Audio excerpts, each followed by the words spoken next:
I thought about Suzanne. She came to my mind quickly because she's somebody that has no ego, but she's out there day in and day out, and she works many more hours than most of us would ever think about, working with migrant workers, with undocumented people in this community. They're marginalized, they're not part of our whole fabric of our community.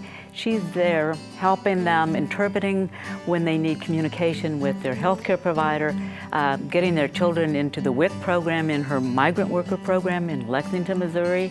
She has a team of 11 not highly paid people, some volunteers, tremendous commitment to this population. She's done an incredible work for 30 plus years in this community. She's consistent, dogged, and a tribute to women. I love immigrant populations and learning more about them, spending time with people, talking to them about other things other than their immigration issue. I graduated from law school and applied to legal aid programs and was hired here in Kansas City at Legal Aid of Western Missouri. About every second or third person that would come in was asking about immigration. The stock answer that I heard the secretary say over and over again was, "We don't do that." And after about, 3 or 4 weeks, I said to my boss, if I kept up doing what I'm doing right now and started learning about immigration, could I do that? And he's like, "Oh, sure you could do that." And then probably 6-8 months later, started taking a few cases here and there, and now for really the last 35 years, that's what I've been doing. So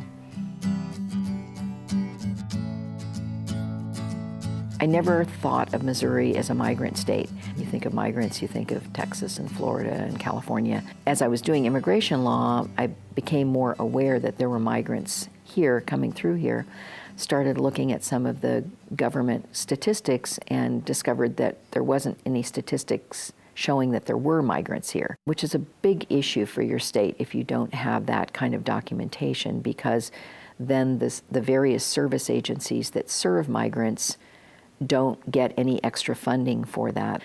So decided to establish the Migrant Farm Workers Project. It is a separate 501c3 corporation inside of legal aid, but we also provide a wide number of social services, food assistance and educational assistance, some healthcare assistance that is not a typical legal aid function.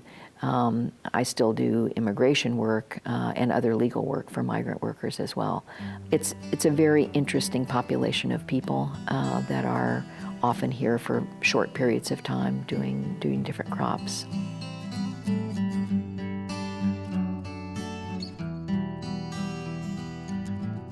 Some of the migrants are people we will never see again. They're here for one migrant season and we don't see them again.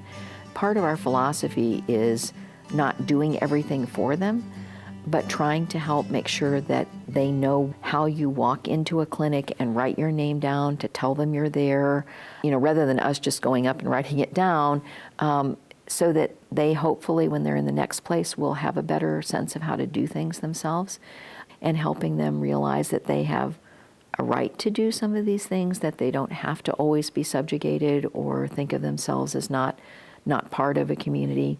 That's another thing with migrants. They're really not part of a community anywhere.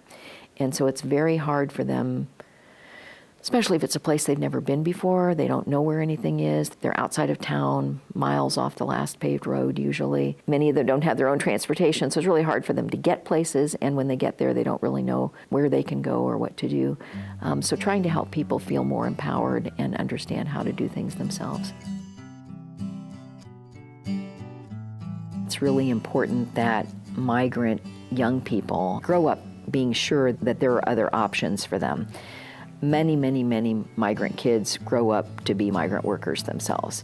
That's a lifestyle that they've known. They're accustomed to moving to 4 to 5 schools a year, being constantly on the move, not really having any permanent home anywhere. They are always behind.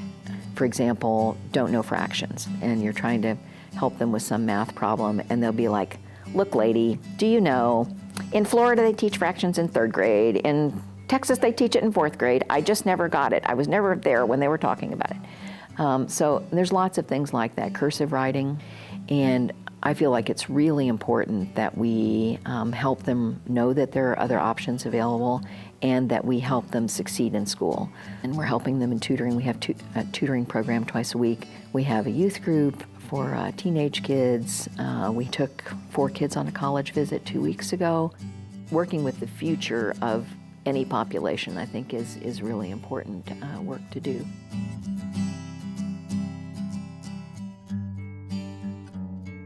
My mom, too, to some extent, but my dad would always say that service is the rent you pay for living, and was always helping different restaurant employees with their children's dental work or different things. We were always having people we didn't know at Thanksgiving, or people around that, you know, we didn't know, that as a kid you're sort of like, don't quite understand why these people are suddenly sitting here at our table, but that's what you grow up with. You either take that in or you rebel against it, and it seemed like something that both my sister and I took in and have done a lot of service work.